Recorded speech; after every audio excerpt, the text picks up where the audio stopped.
The first country to provide Ukraine with Soviet-era tanks was the Czech Republic. It's also provided artillery and infantry fighting vehicles.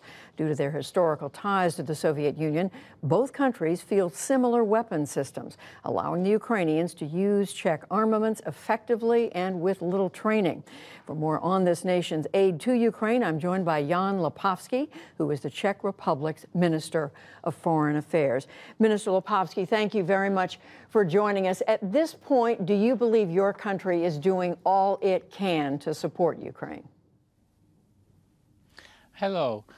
We are doing as much as we can, and we are doing it for Ukraine, we are doing it for the whole Europe, and we are doing it for the world order, since Putin is waging war against the whole world and international order.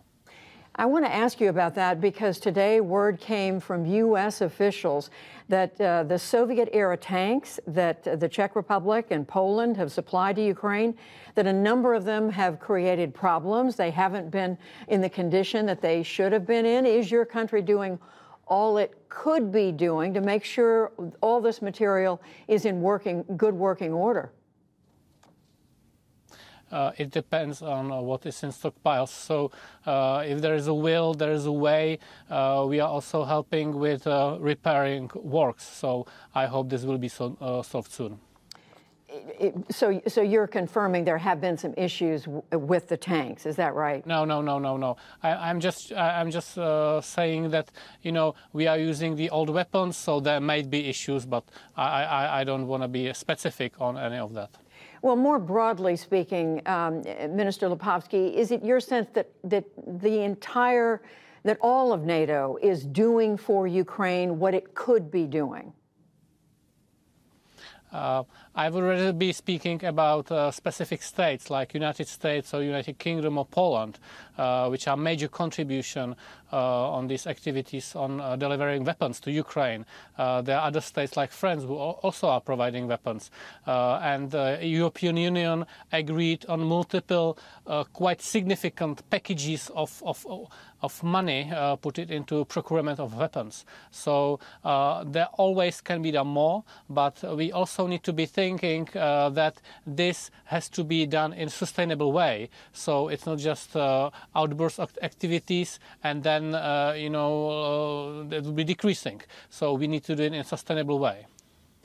I want to ask you about what we just heard in Willem Mark's report, and that is the comments much earlier today from the U.S. Defense Secretary Lloyd Austin, when he said he wants to make sure that the Russians would not be able to do the kinds of things that it has done in the invasion. In other words, the U.S. is saying they don't want Russia to be able to do another invasion. Is that realistic, do you think? Does the West have the ability to stop the Russians from doing that?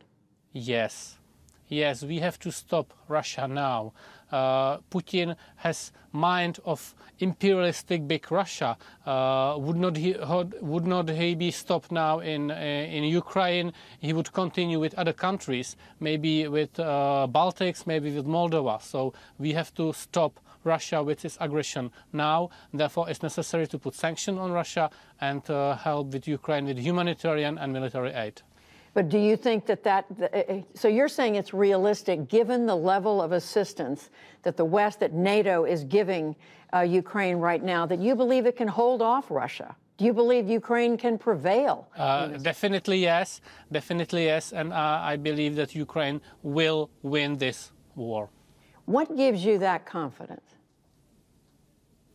I understand and I see the will of Ukraine for freedom, open society, for democracy, for values of freedom of speech. Zelensky was democratically elected, Putin not.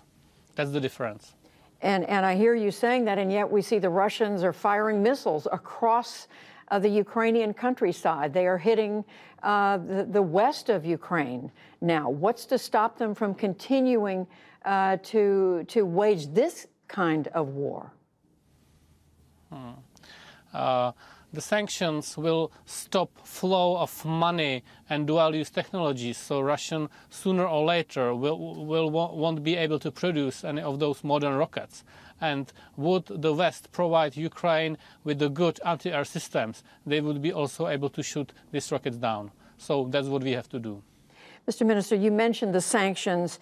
Of course, the Czech Republic is a member of the European Union, but the EU has failed so far to agree on stopping purchasing oil and gas from Russia. Can Russia be stopped as long as that kind of business, that kind of trade continues with Russia and the rest of Europe? This is part of the problem, and I'm sure that the EU sooner or later will be able to solve this issue. We are now in the process of making the 6th package of sanctions, which will be announced pretty soon, but it's hard to predict. And yes, of course, Europe is partially dependent on Russian gas. So to cut it off from the supplies, we need to do some measures, we need to do some intermediate solutions, so it's not so easy. But we are working on it quite effectively. We are working on it. Is Germany the main holdup? We need to find different sources. We need to find the ways how to cut demand in some areas. So that's something which takes time. But there is a will to cut off this Russian gas. All right, we are going to leave it there. The Foreign Minister, Janem Lipavským, thank you very much. Thank you. Goodbye.